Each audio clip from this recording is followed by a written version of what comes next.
ناس كتير متوقعة ان انا النهارده اعمل فرح وان انا يكون عندي حالة شماتة كبيرة. اللي يعرفني على مدى السنين اللي فاتوا انا قلت كل رأيي في وش مرتضى منصور، وانا من اكتر الناس اللي يعني مرتضى منصور قال فيها اللي هو عايزه، واتشتمت وامي اتشتمت زي كل الناس اللي امهاتها اتشتمت في مصر. فهذا الامر بالنسبه لي يعني انا ما بحبش قوي ان انا اخش في مواجهه كلاميه او قانونيه مع حد لا يملك الرد، فهو الان لا يملك الرد.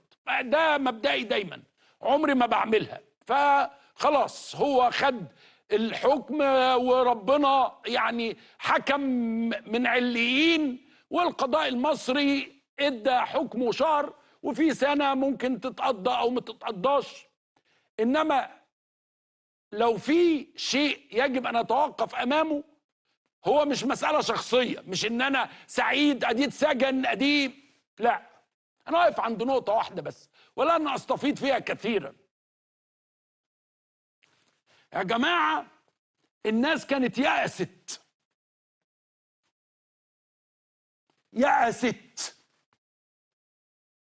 وابتدت هلاوسها وهواجسها تبقى للسقف،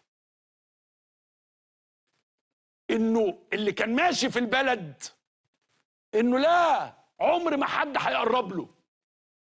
اللي حصل النهارده يقول لك انه ما فيش حد في البلد دي على راسه ريشه، وهذا الامر هام جدا للبشر ان ترى العدل. لان انت اذا كان عندك قناعه ان ليس هناك عدلا فلن يستوي اي شيء. يعني اذا كنت بتقول لي ايه اعظم شيء حصل النهارده، المشهد اللي انت شايفه ده، انه الناس كان عندها شك كامل انه لا يمكن حد هيلمس مرتضى منصور، وهو نفسه قال، يعني هو نفسه قال مين ده اللي هيحكم عليا؟ يعني هو واجه القانون وواجه القضاء انه ما حدش يقدر يحكم عليه، ما يحكمش يعني. ولكن اليوم ليس عندنا او تطرفا او حاجه، طبقا للقانون هذا الرجل تمت معاقبته.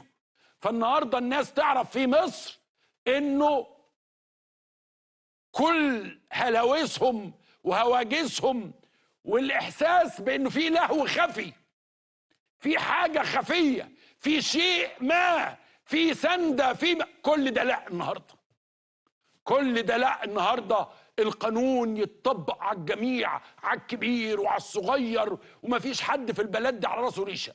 فلو في شيء النهارده يثلج صدر الجميع، لانه الناس كلها كان بيتم الدوس عليها، كنا بنداس بهدوء. مش احنا بس، مسؤولين وشخصيات عامة ولاعبين كل الانواع. فكان الناس دايما، ارجوكوا لو انا بقول حاجة هنتريش قولوا لي يا عمرو انت بتبالغ.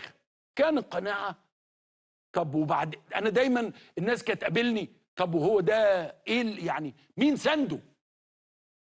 مش ده كان السؤال؟ انتوا في ناس كتير ما تقدرش تقول الكلمه دي، بس انا بقولها بقى اهو، لان انا قلتها قبل كده من 12 سنه، من 12 سنه نفس السؤال.